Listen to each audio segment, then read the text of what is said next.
Driving Maul. Hi, I'm Paul, the guy behind Driving Maul, your best place for rugby predictions and opinion. And tonight it's going to be all about opinion. For predictions, head over to Driving Maul Rugby Predictions, because I've done predictions for the Six Nations Super Rugby, the Major League Rugby, and the top 14, the four comps that are going on this weekend over there. So go check that out. Good evening, Stephen. How are you doing, sir? Not too bad. Always a pleasure and a privilege to be on part of the TDM as normal, even though it looks like I'm on the dark side of the moon. At the minute, I'm not really. It's just, how should we say, escalating at the moment, or rotating, shall we say. We've got some interesting, I think is the term, lighting going on this evening. It's a bit of a unique thing. So, let's kick off this evening, and the topic du jour, or the topic of the fortnight, really, is the old World League, and World Rugby are meeting in Dublin this week to talk about the whole thing. They've dragged in the 12 nations that World Rugby think should be there, i.e. Fiji has been invited, but USA hasn't. But they haven't included the players. They haven't included the professional leagues in Europe. Do you think Super Rugby not Super Rugby? Do you think World Rugby is should be including more people, or do you think it's just trying to have a manageable crowd to talk things through? Well, you would have thought they'd gone out and did some market research with obviously, listen, all their partners are obviously all the IRB countries that they look after. So you want to make sure that they're involved. You also want to make sure your players are involved as well. So yeah, they just seem to have a mind of their own. They go off and decide we're going to head off and do something. So it'll be interesting to see what comes of all this, Paul. Yeah, it will be. The Premiership and the LNR, or West, the people who run the top 14, have come out with a joint statement saying that back in January 2017, was it? I think that they'd come to an agreement around the future of the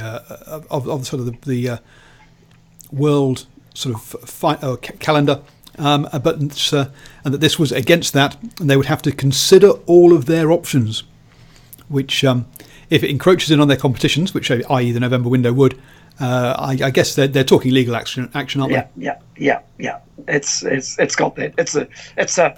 It's a threat without being a threat, isn't it? Really. Yes, absolutely. We're not going to say exactly, but you know what we're doing. So yes, so that is all on the cards and all looking messy. I think we went through it last week. I'm not sure there's much more to say until we actually get proper things. So we're going to go from there, from the sublime to the ridiculous. Mickey Mouse moment of the weekend. Do you have any nominations? Oh, gee, I don't really know. I suppose we could probably say the Chiefs capitulation, but I'm pretty sure you've got something else that you've seen over the weekend, Paul. I have, and I'll be honest, I'm stealing this one from who is it? Fox or somebody like that has done a bloopers of the weekend, which is good and funny. So we got Rory Arnold riding on top of a mall, and then falling down. We have a moment in the Bulls game where they do a tap and go, and then run into his own player and knocks the ball on, giving up the obviously turning a penalty to himself to a knock on to the opposition. And then we also have Kieran Draney deciding that he'd run into the post, trying to get clear of his own, trying to get out of his own in goal. So yeah, we had a few interesting ones this week. They did it. Did you catch any of those? Now that I think about it, I'll have to keep an eye on it. But actually, while you were mentioning those particular ones, I did think of one, but I don't think New Zealand Sevens coach Clark Laidlaw would be that funny about what. I don't think he'd be laughing, if you know what I mean. And I'm talking about the pass that Vilamuni Karoi threw out of the back of the hand without looking, and Fiji ran away and scored the winning try in the quarterfinal against Fiji over in Vancouver. That was a real bloopers moment. I'll be honest, I've not seen any of the sevens. Oops, that sounds. It's a shocker. There was only 26 seconds to go.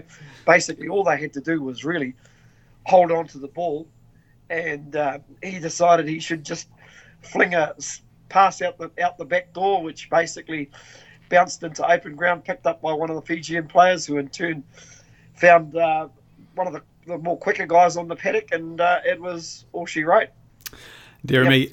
And in the grand scheme of things, I mean, obviously, that was bad for the Vancouver Sevens, but in the grand scheme of things, at least they are still thinking. They're still looking at doing, still looking at making the Olympics quite comfortably. Good evening, Alex, Charlene, Christopher, everyone in the live chat. Great to have you with us. And Alex says Mickey Mouse moment is selecting the SCG as a ground to play rugby on. Yeah, that's a good one. That is so the only problem with that one is that it's kind of like, where do you play? Because there's a whole bunch of politics apparently going on around stadiums in Sydney. And there's also local elections on at the same time. So apparently it's a real political hot potato at the moment. So that's it. That's kind of interesting. Just before I stop you there, just something really quite interesting when you're talking about grounds. I could probably think of a couple of grounds that the Waratahs could have played at. Maybe the old Concord Oval, or even now. Correct me if I'm wrong, I think they played their first game of the season against the Hurricanes. Was that at the Manly Warringah Seagulls Rugby League ground? I mean, league hasn't started yet, so they could have definitely played at league this league ground last weekend. Anything with the word oval in it, to me, is a bad place for playing rugby. Hence, I'm not a great fan of Eden Park. I've never been to the Cake Tin, but I'm not. But it turns me off straight away by the fact that it's a one-day cricket ground. I understand they're not as big as the SCG, which is a proper Test cricket ground in both those cases. But even so, I still think it's a bit. Anything that you can play cricket on, you shouldn't be playing rugby on, essentially.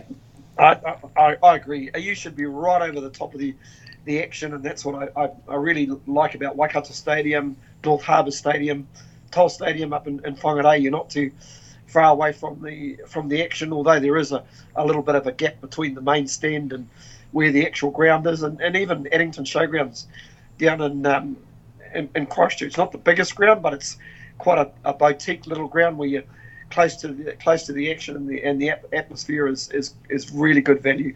And others that I've spoken to tell me that Forsyth Bar Stadium has got a great atmosphere as well, even when it's half full. With the closed roof, plenty of noise, a lot of students, good atmosphere. Yeah, and Alex says, don't they normally play at Allianz Power Stadium? I think that's the one they're knocking down, isn't it? I think Allianz is the one they're talking about knocking down and rebuilding. And then there's arguments. So there's people who think that there needs to be more money should be invested into country rugby or into country sports venues. And there's those that say that actually you shouldn't be putting money in sports venues, you should be putting it into hospitals and schools. So, it's all fun and games over in Australia in Sydney at the moment. That's the one that... there's court cases and all sorts going on, stopping and then starting the bulldozers as they go in. For me, that knock-on one has got to be the best.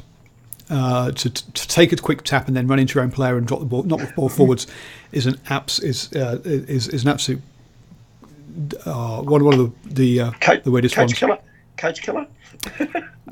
Coach killer. Full stop. And Christian makes a good thing. Too many big stadia being used by the Reds and Waratahs. I personally think that actually and I know you probably won't like this idea, Stephen, but I think that the Albany Stadium is a better size for Super Rugby than Eden Park is, personally. No, I don't disagree at all.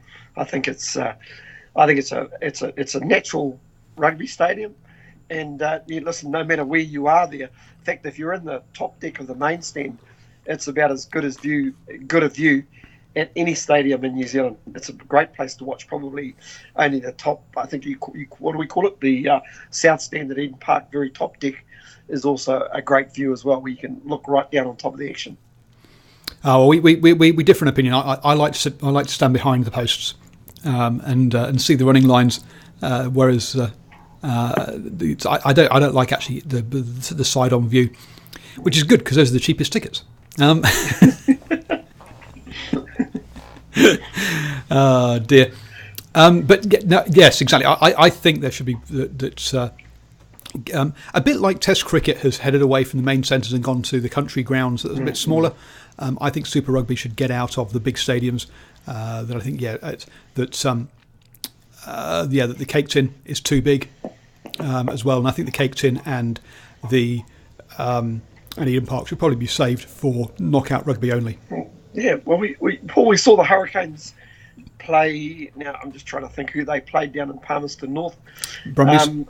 Brumbies a couple of weeks back. Really good crowd. I know that they get good crowds when they play over in Napier, and and the same can be said for the Chiefs as well when they play at either Pukekohe or over in Tauranga. They get pretty good crowds there as well. I just think at the moment our bigger venues are spoilt with the amount of rugby that they have, and just spread it around, for crying out loud. Yeah, I'm not too anti the FMG stadium. It's not that big a stadium. I'd think perhaps to do a bit more work actually trying to get people into it would help. So yes. We got some people agreeing that the Cake Tin is awful for Super Rugby. It always looks so empty, and that saving the big stadiums for playoffs is probably a good idea. Alex would say, there was a decent crowd out at the SCG, which is good, and I think also, as you say, by moving it around, by having it with in places where people aren't used to seeing games every single week, that people will make more of an effort to get out and go to a game if it's a special event. And so hence, it's a shame that New Plymouth Stadium isn't in any fit state to be used at the moment, really, even for Mice 10, really, even though it was used for that because there's pretty much nowhere else down there to use. But because that's also another good venue for that, another good sized venue for those kind of games. Listen, I can recall them. I think they had a couple of early pre-season challenges, and they took them along to a couple of the local clubs. I just forget which clubs they were, but it looked really good. Teams, the spectators right on the touchline, close to the action. You could probably build a temporary stand, a few marquees just to house all the corporates. That would work, surely. That's what Tui do for the Ekatuna, and then it's a bit, or for the pre-season game the Hurricanes host up there. They move it around. There's been about 3 or 4 different venues in is that Lower Hutt? Is that the area? Yeah. So that's what they also drive up trucks and use trucks as corporate boxes, so you can sit on top of the truck and watch. So articulated trucks, which is fun. So yes, I do think I've been to one of the Blues. I remember a Blues versus Rebels game. They took to one of the clubs in Auckland, and and it was about 4 or 5 people deep all the way around all the way around the paddock, which worked fine. It is good to see that. There was another one the Chiefs took a game last year to the was it the Chiefs or was it actually Waikato? Anyway, they took it down to I always call it Meadsville because I can't remember how to say it. I've gone blank. Morrinsville? No, Morrinsville. Matamata? No, Kaitiaki? Where Colin Meads comes from. Oh yeah, that area. And they actually took it, and because they were sponsored by a company that supplies farmers, they held it on like a Thursday afternoon. And you're like, okay, that's why people can get to it, because it's in the middle of farming country, because there's no office workers could make that kind of that time for a pre-season game. Yeah, Paul's just made up a new place name in New Zealand, but that little town was Te Kuiti. No, I wasn't that far off. You weren't that far off. You had the K in there. Dearie me. So we got on a bit of a tangent there, but hey, Super Rugby was going to be our next topic anyway. So as part of this whole, since World Rugby has pulled everyone together in Dublin, apparently on Thursday, Sanzar are going to get together in Dublin and discuss the future of the Sunwolves. So I'll be honest, I'll put my cards on the table. I think the Sunwolves should stay, and I think if anything, they should be looking at putting a second team into Japan, not straight away, obviously, but have like a 10-year strategic plan to put to put a second team in there. Would be my approach. But Stephen, where do you sit on the Sunwolves? Yeah, it's interesting that you mentioned them. Listen, first of all, I've just loved the heart and spirit that they've actually shown in this year's competition. But we've seen some little incremental improvements over the last couple of years. Every now and again they're capable of coming up with a really good performance, mostly at home. But they're actually showing there's a little bit more steel to them, even away. And I know, just reading a little bit of the social network on the weekend, a lot of the theme was just sort of in and around, well, I thought the Sunwolves was supposed to be a Japan, basically to help develop Japanese rugby. But listen, I think people have just got to understand this is a professional franchise, and at the end of the day, it doesn't really matter where the players come from. Listen, it may matter a bit if you're able to get 2 or 3 really good locals that command them by actually being able to sort of play in the side, then you're pretty much you're looking pretty good, and the locals have got somebody to follow. But listen, I think you only have to look at the support that they're getting over there, and I think the Japanese supporters are really getting into it as well. I mean, I think I even heard a game or one of the games they played the other week where a couple of refereeing decisions didn't go their way, and unlike Japanese supporters, there was a little bit of booing, and that's really unlike Japanese supporters. So it just shows that there's some really real passion from the supporters, and no, listen, they definitely should hold their place in this competition. Yep, and Christian makes the point. He says, I think that Japan want to reorganise their rugby in 2020, which is after their back-to-back seasons.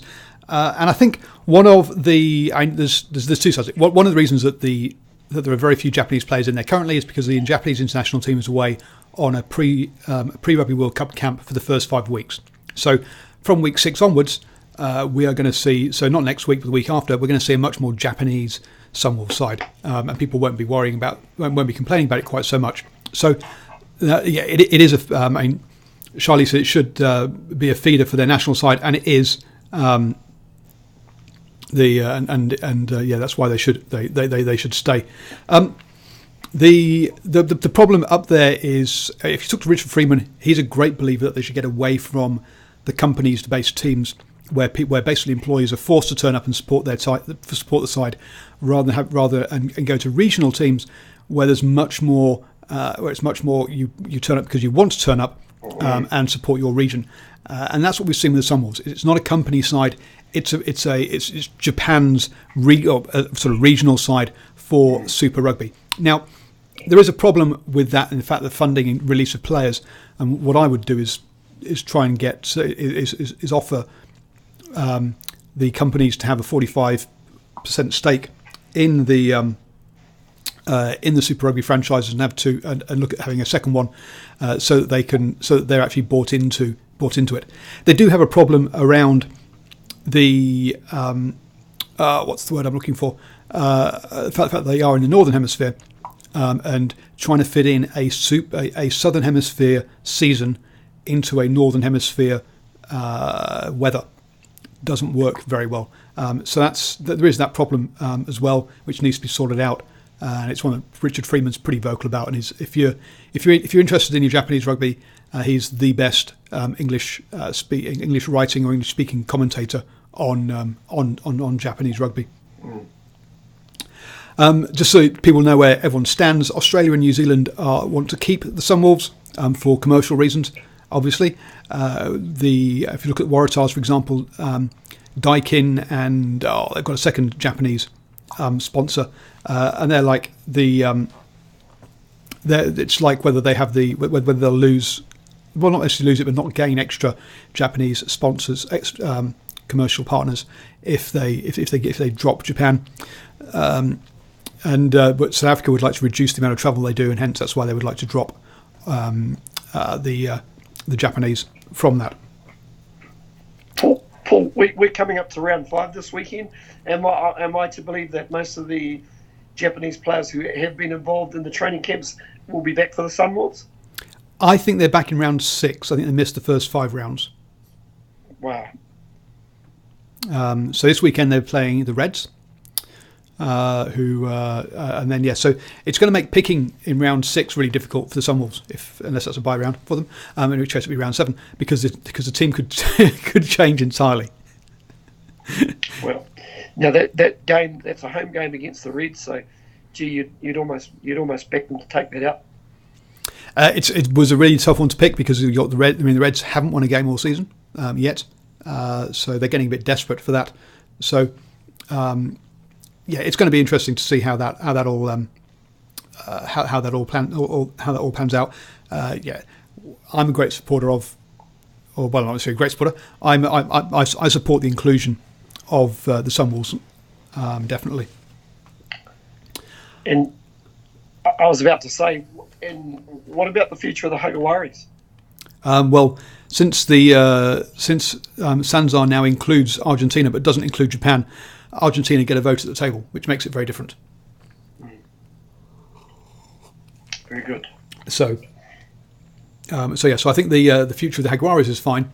And the fact that the travel for the Jaguares is harder than the travel for the Sunwolves for most teams doesn't seem to be isn't something anyone's actually bringing up. It was interesting to see the Seattle Seawolves tweeting out a poll saying, "How would you like a Super Rugby game in Seattle?" They're saying the New Zealand franchises have taken games to Fiji and to Samoa in the Pacific Islands, and that actually they're looking at taking a game up to Seattle. What are your thoughts on that one?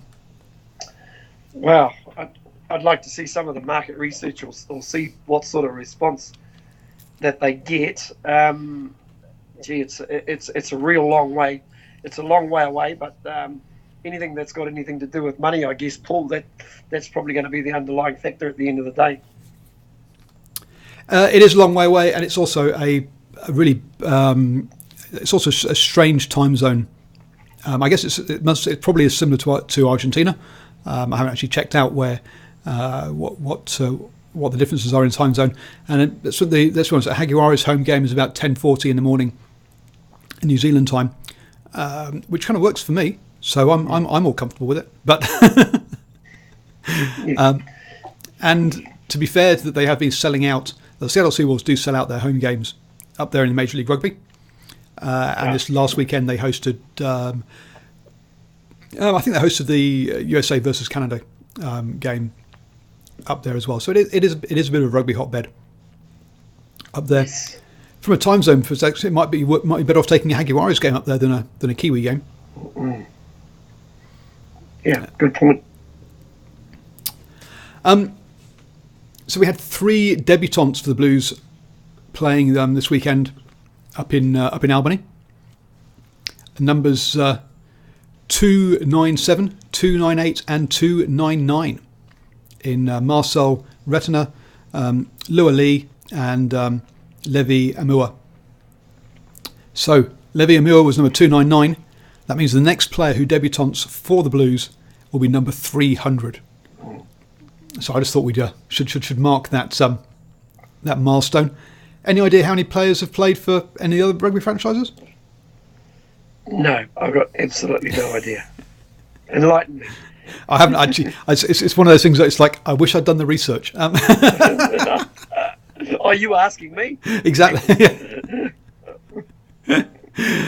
So yes. So if anyone in the live chat would like to quickly Google and see how many players have turned out for the Crusaders, the Chiefs, or the Hurricanes, because I'm guessing the Highlanders So are we talking record numbers? Because I know isn't Wyatt Crockett got the record number of appearances for the Crusaders?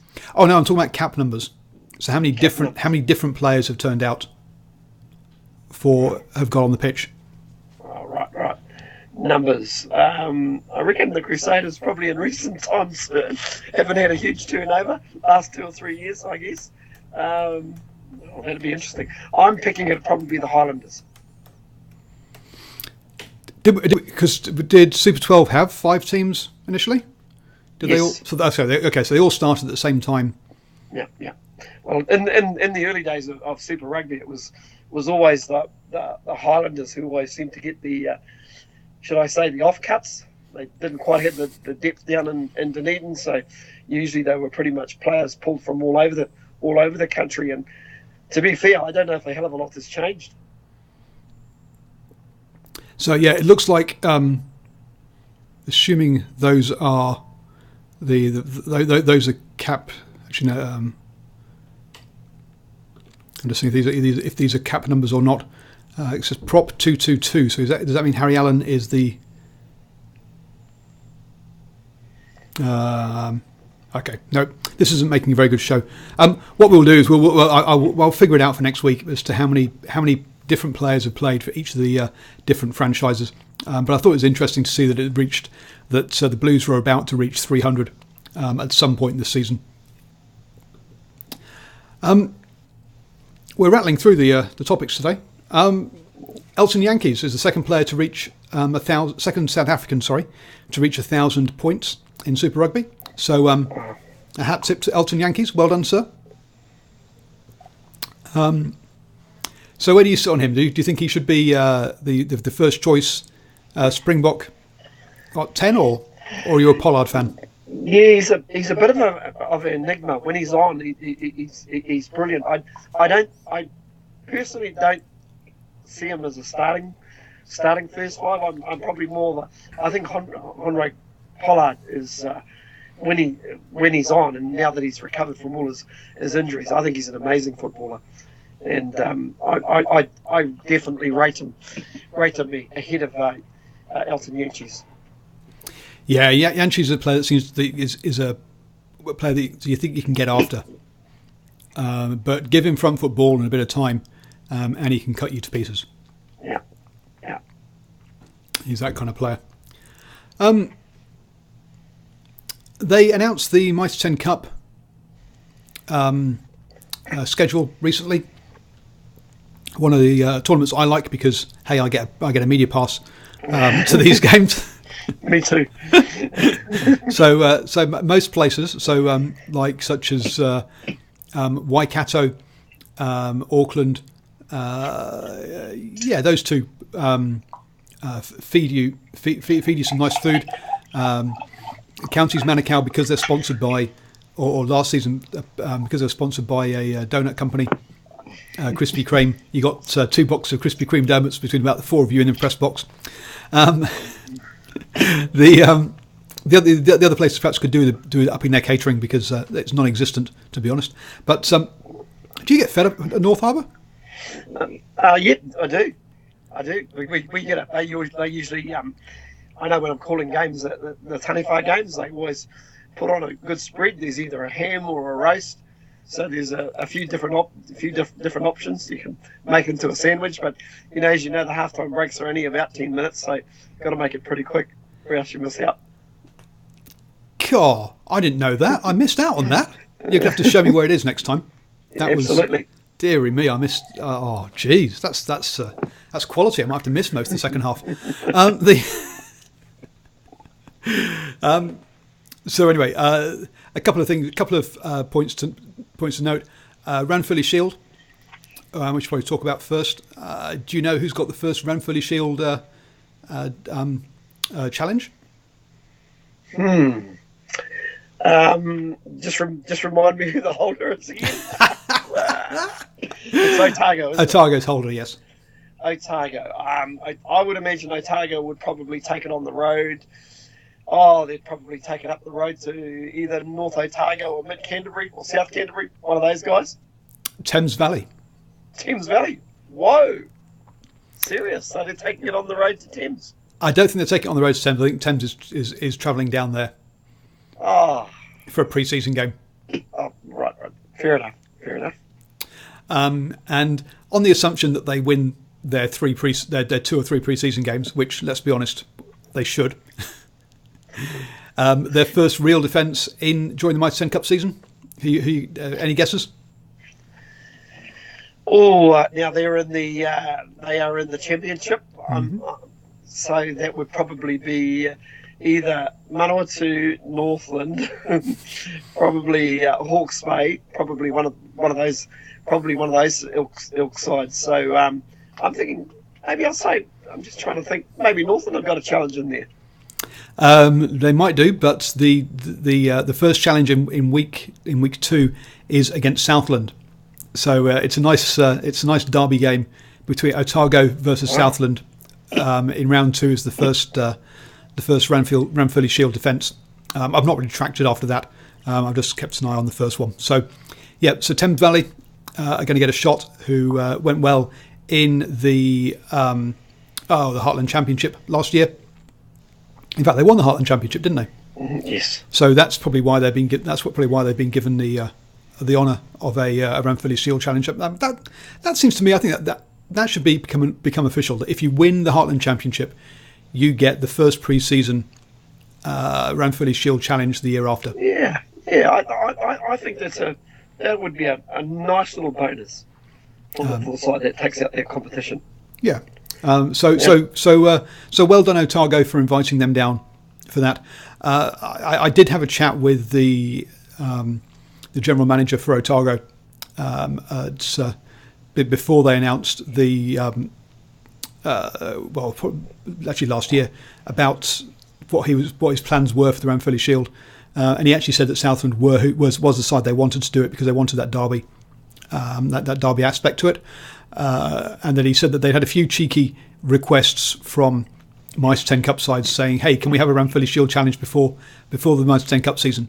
And they'd given back a polite no. Now, speaking of Shield Challenges, I've just checked online the rest of those defences. So their first defence is Southland, who you'd expect them to get past. Their next defence is Canterbury. Ouch. And then I was going to say, and then Manawatu, but that may not be a Shield Challenge. So Manawatu, Waikato and Taranaki pretty much make up the 5 of the bigger sides. We're talking sort of, what have we got there? We've got 3 championship sides and 2 premiership sides. Is that correct? Taranaki. No, Taranaki got relegated. They got relegated, so they are now a championship side. So the two premiership sides are Canterbury and Waikato. Well, Alex says it would be good to see a Heartland Championship side actually win it. Yes, it would be nice to see that happen, but it's how do you get it back into the Mitre 10 Cup? Yeah, because you don't want it disappearing down the leagues and never reappearing at the top level. Would be the only sad thing. I think I was about to say, if Thames Valley won the Ranfurly Shield, I don't think any of their local watering establishments would basically be able to handle the capacity, would they? Maybe so, but it's one of those things that they would have to lose it the next pre-season back into the Mitre 10 Cup, or the Ranfurly Shield would lose interest. Also, it's going to lose interest if Canterbury take it and hold it for the next 2 years as well. Yeah. So Stephen will like Steve will like this. I'm backing the Stags to beat Otago, because that way it keeps the Shield away from Canterbury. That's my wish rather than my expectation. That's a real big call. I think for the Stags, didn't they break the losing record last year? I think they're running at about 19 or 20. As I say, at this stage, that's my that's my wish rather than my expectation. Yeah, your wish.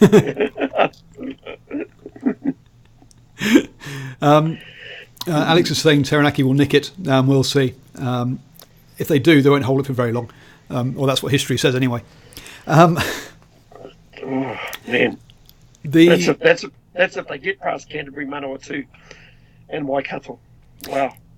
Well, I can see them getting past Manawatu, but getting past Canterbury is just is as you say, that just doesn't. Yeah. That's very unlikely. Yeah. Which is why, it'd be a shame for it to get stuck in Canterbury for a long time. Which, let's be honest, it probably would do.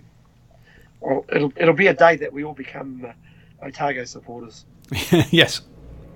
I mean, also, by the way, even though I'm an Auckland fan, I don't want it getting stuck in Auckland either. Very much so. I don't agree. I want to keep it moving around. I want to keep it moving, and B, around the smaller provinces is good. The other thing I noticed in the Mitre 10 Cup is there's no Wednesday night games this season. Yes. Which was a bit of a surprise. Which means there's No Storm Week. Pardon? No Storm Week. No Yes. Storm Week. Now, from a player welfare point of view, that is a good thing. Let's be honest. 3 games in 9 days that they normally do it in, or something like that. Or 8 days is not a clever thing, but it gives us a topic to talk about as pundits. So it's a bit of a shame it's just that the Storm Week's going to disappear from that point of view, because it gives us something to talk about with the coaches, and it gives us something to discuss as well. But it does mean we then get a 10-week regular season instead to accommodate the extra game up from 9 weeks. So that's a good sign. It also means we can focus on the All Blacks edition on the DrivingMaul on a Wednesday night. Well, that is very true. That is very true. And Radio Sport, you might have a slot open that you could fill, maybe. Oh dear. For those thinking about it, I've gone down that route already, and they've said no. But hey, you never know. In future, we might be able to change their mind. We've run through everything on my list. This is kind of scary. So, anyone in the live chat wants us to talk about something, do put it in. Well, I think Paul, we should probably just reflect on probably a bit of Super Rugby from the weekend. We could do. I did a whole review show last night, actually. So, Did you? I did. Great. In that case. But it was pointed out that apparently what are they calling themselves? The South China Tigers, which I believe were based in Hong Kong, have apparently announced their first 10 players in their squad today. And tickets for Global Rapid Rugby are on sale now. So there you go. So that's interesting. Last I heard was that Global Rapid Rugby wasn't having a proper full season this year, but they were going to have basically another exhibition touring season like they had last year with the World Series, I think they called it. So I'm guessing that South China team based in Hong Kong is only for probably one game against the Force. Alex has asked us to talk Six Nations. There we go. Did you catch the games over the weekend? Yeah, I actually did. I caught probably about half of England's game and probably half of the Welsh Scottish game as well, and caught up with the highlights a little bit later in the day. I think probably in the case of the Welsh, they probably did what they had to do. There'd probably be a tinge disappointment they didn't completely finish the job. But I'll give them a big ups for an amazing defensive effort in the second half. I mean, to say Scotland had all the ball. Probably, I'm saying that, probably moved a lot of the ball in and around Channel 1, Channel 2, and maybe just didn't ask enough questions, Paul. Yeah, and Scotland have had something, I can't remember if it was a 23-man squad or a 32-man squad that someone had, of injured players that had been listed, that they had injured during the season. So this is not a good representation of Scotland. Scotland have 2 professional teams, and to lose 20 to 30 players through injury, they're never going to be able to cope with that. And when they lose key players like Hogg, like Finn Russell for one of their games, they're always going to struggle, to be honest. So the they did very well to come out in that second half and pressure Wales, but Welsh defence was something pretty impressive. Wales have scored the least number. Wales and Italy have scored the same number of tries. Wales have won 4 games. Italy have lost 4 games, which probably gives you an idea as to how they're winning their games, which is basically defence wins championships, and that's what we're seeing from Wales here. So that's the going and having seen. I mean, I've not seen Ireland's game against France, but I've seen some clips, and Johnny Sexton has been looking a very frustrated figure after some of these games. Yeah, a couple of probably having seen the tries in the Ireland France game. What's really apparent to me is they're really capable of scoring tries from first phase. Really, really good tries and really great bits of deception. I mean, so the Johnny Sexton try was absolutely brilliant with a couple of reps, and he found a really big hole. And then the Keith Earls try was pretty little partially some really good work with an inside ball, but also partially some very poor defence, not reading the defence on the inside, and he pretty much galloped about 25-30 metres for the try. And whilst they're clicking sometimes, I think they're not clicking a lot of the other times. They're getting a lot of things aren't quite working, which is why we're seeing that frustration. Hence, so next weekend you can listen to my full prediction on the DrivingMaul predictions, where I've done or you can go read it on DrivingMaul.com. But yeah, I can see Ireland getting very frustrated by the Welsh defence and bashing away, and basically Wales taking out the Grand Slam without any bonus points whatsoever. I agree. This would be remiss of us not to talk about the performance of Manu Tuolangi as well. It was almost like he had some sort of disease, because none of the Italian tacklers wanted to actually lay a hand on him, and he just some of the form or some of his power and the running that we know of Manu Tuolangi, it was very, very impressive. Yeah, England have got a problem, and it's a similar problem to what New Zealand had a couple of seasons ago, but the other way around is that England have got a bunch of 13. I've got a couple of really good 13s, but really lacking a 12. So Manu Tuolangi, when you get him on that wide line, with the power in his pace, is really destructive. But if you get Henry Slade out there as well, he can really use his passing game to bring in the back three, and his kicking game is really useful out there, because by the time the ball gets out to the 13 channel, the wingers have to come up, which then opens up the backfield for his kicking game. But you can't play two 13s. You have to play a 12 and a 13. And Tio really hasn't shown that much there in that 12 channel, and that's really causing a problem for them. Is that they're having to pull in Tuolangi to the 12 channel. It's much crowded. There's much more crowded. You got more forwards in there, and whilst he is still getting over the gain line, he's not making those big breaks that he can do from 13 when he's in that 12 channel. So it's a bit of a conundrum that England have got there as to how do they fit those two players in, or what style do they really go for. What about when they against Ireland they had was it Ford and Tuolangi? So no, against Ireland it was Tuolangi at 12 and then Henry Slade at 13. Beg your pardon. To me, that's the actual best combination. Well, it looked a more fluent combination, both different styles of players. I think when you've got Tio and Tuolangi together, I think you've got two of the same. Yep.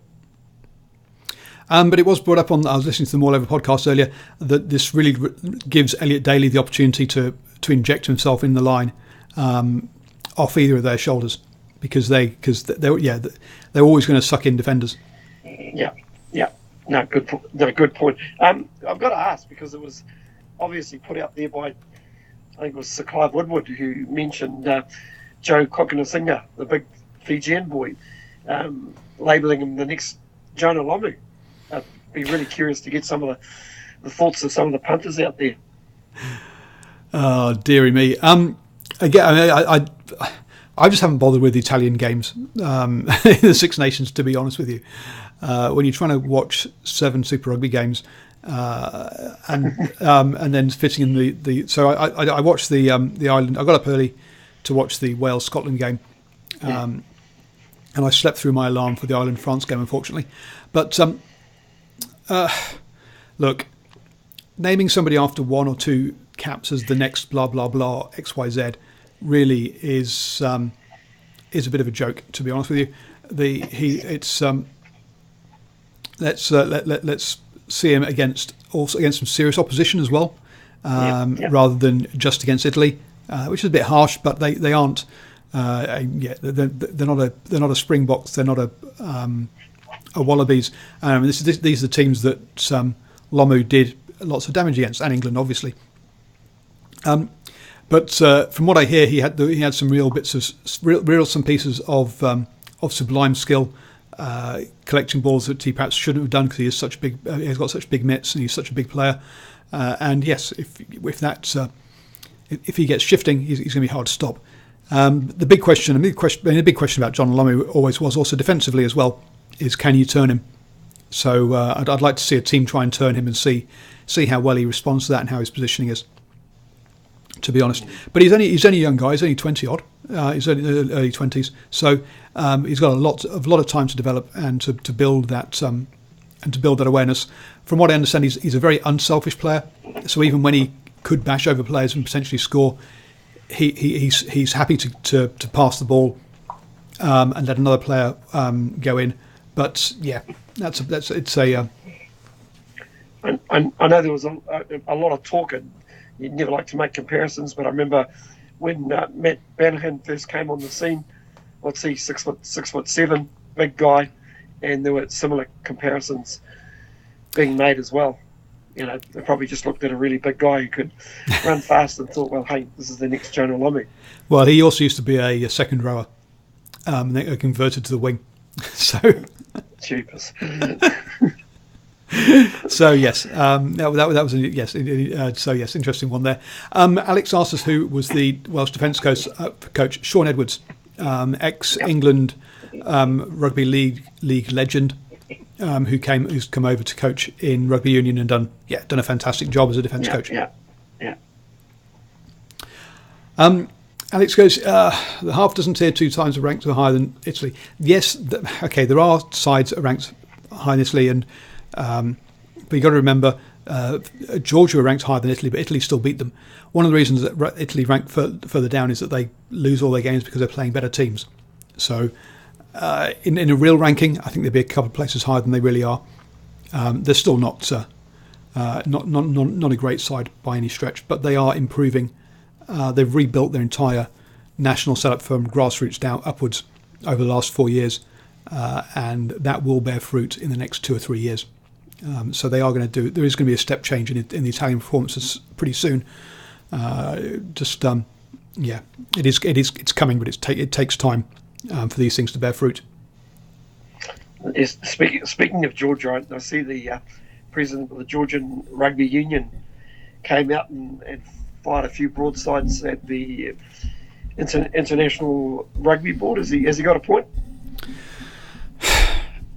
Yes, well, kind of. So he came out and basically he came out after the when we were still talking about the ring fencing and having no promotion relegation in the new Nations League thing. And to be fair to World Rugby, they've always wanted promotion relegation, and actually it's been Italy and potentially Scotland who are the two that have said no, we don't want it. Now either they've said that directly themselves or they've said it via the Six Nations Committee. Obviously if you don't get their buy-in, then this whole thing won't happen. So in response to the proposal that he saw, yes, it was the right thing to do. Was it right to have a pot shot at World Rugby? No. I think it was right to have a pot shot at Six Nations. But what he was saying was true. Yes, it was right. Yeah, interestingly enough, the last time I was just had a quick look just to see the last time these two teams met was on the 10th of November Mm-hmm. last year, and that was played in Florence, so that was obviously a home game for Italy, 28-17 to Italy over Georgia.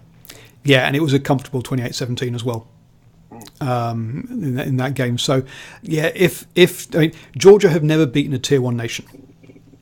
Fiji have, Samoa have, Tonga have, the USA have. They've beaten Scotland last year. Japan have, famously. To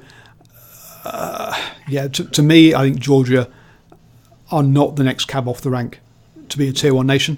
They're behind at least Fiji, Japan, probably also the USA as well. In my mind, should they be playing more regular rugby against Tier 1 nations? Yes, they should, and I guess their upset is that Georgia and Romania were two of the big beneficiaries from the 2017 new world. What do you call it? New global calendar, because they were guaranteed a home Tier 1 test match in July every year, both Romania and Georgia, outside of Rugby World Cup years. So that was going to guarantee them something like 9 home Tier 1 test matches over the next 12 years, which would be a massive step forward for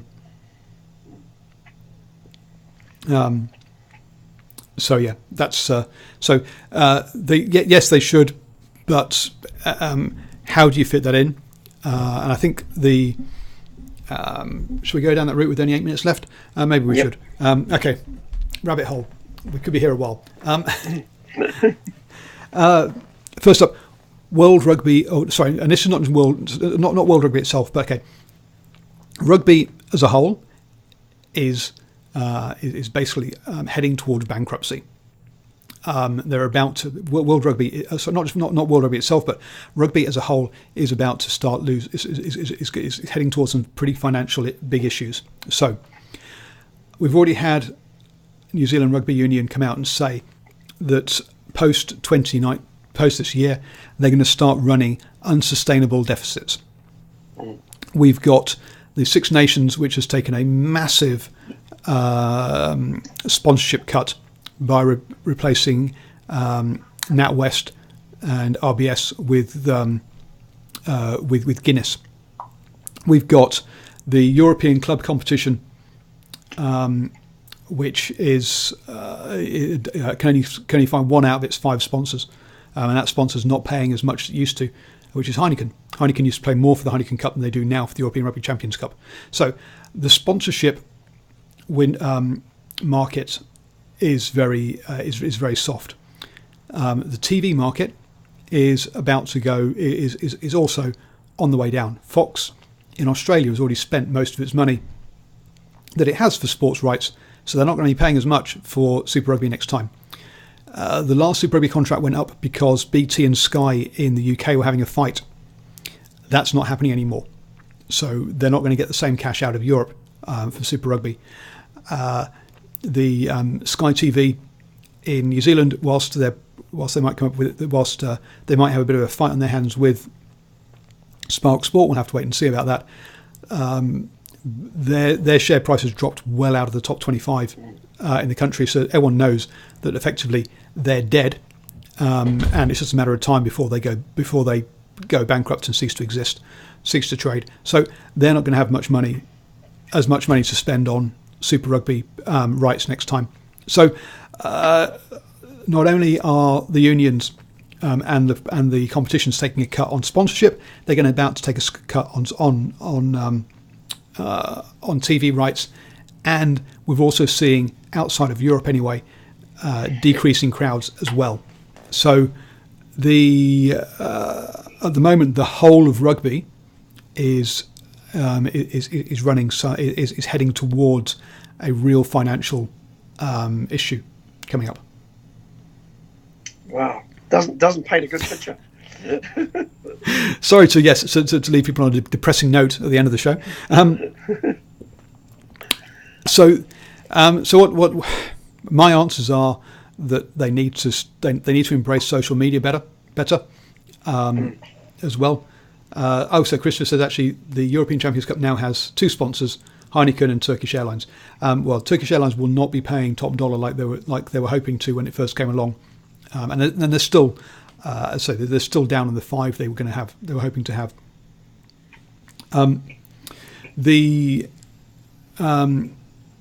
Chris said, I don't think there are big issues. Profitability of all rugby. It seems to be South Africa and Australia the most in trouble. Well, those two are, but you also got to be the RFU have laid off 60 people last year, so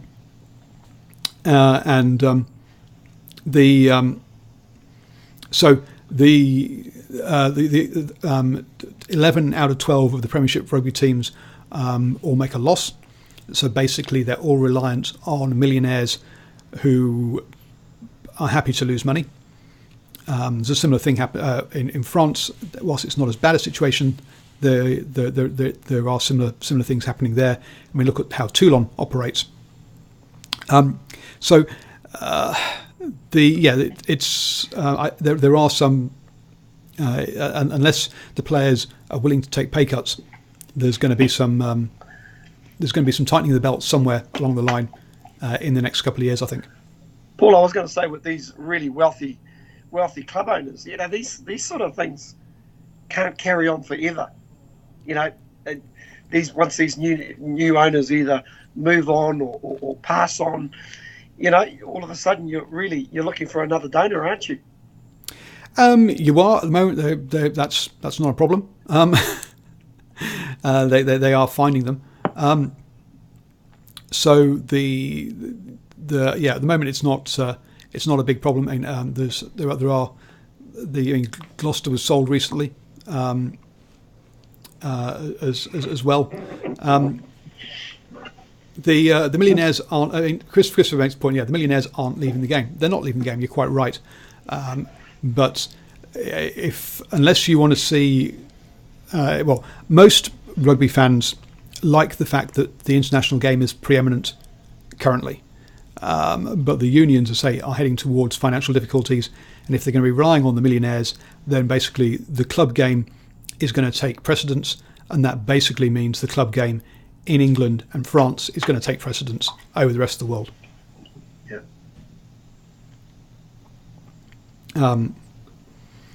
Christopher doesn't understand why the RFU needs money. The reason for that is that the RFU have, a lot of their financial contracts didn't come in as well as expected. Hence, a softening of the sponsorship market, as I talked about, and also they then overpaid the Premiership teams for release of England players. Yeah, that's similar. Very, very similar situation. The New Zealand Rugby Football Union in the early days of ITM Cup basically left a lot of the unions to their own devices. And I think originally for a lot of the unions, the salary cap for Mitre 10 was anything between $1.3 and $2 million, and it almost basically crippled a lot of the unions. So a lot of them have had to rope their spending in over the last several years or so. Yeah, and Shardin Z says the good players will go where the money is. A skill drain in certain places is inevitable. Yes, that's true. But and I say, and if that does happen, you're going to end up with basically all the best players in England and France, which is going to be a problem. Alex says we need to concentrate on Japan and the USA markets. You're quite right. Major League Rugby is a really interesting development, and will be interesting to see how quickly that can grow, because that is a possibility. In Japan, it's a question around the companies and the top 14 have shown zero interest in trying to expand their outside of Japan from a TV coverage or any kind of point of view, and if they so it's a very inward-looking league that in French rugby used to be like that. But they're and still probably is to a certain degree, but they've started looking outside a little bit though.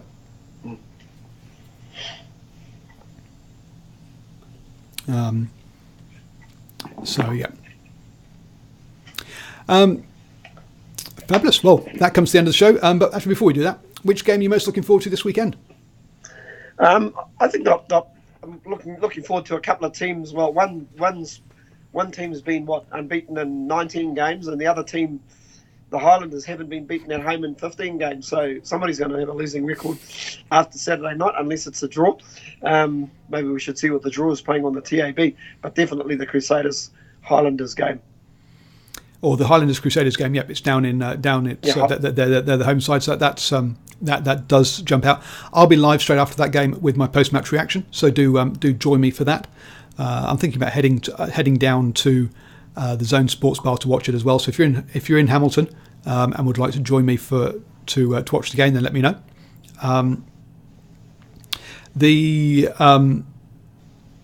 The Wales Ireland is going to be an absolute cracker this weekend in the Six Nations.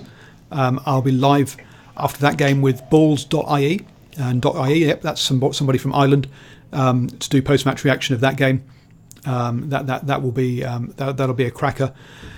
England, Scotland. Unfortunately, Scotland aren't where we'd hope they would be, so I don't think that's going to be as good a game.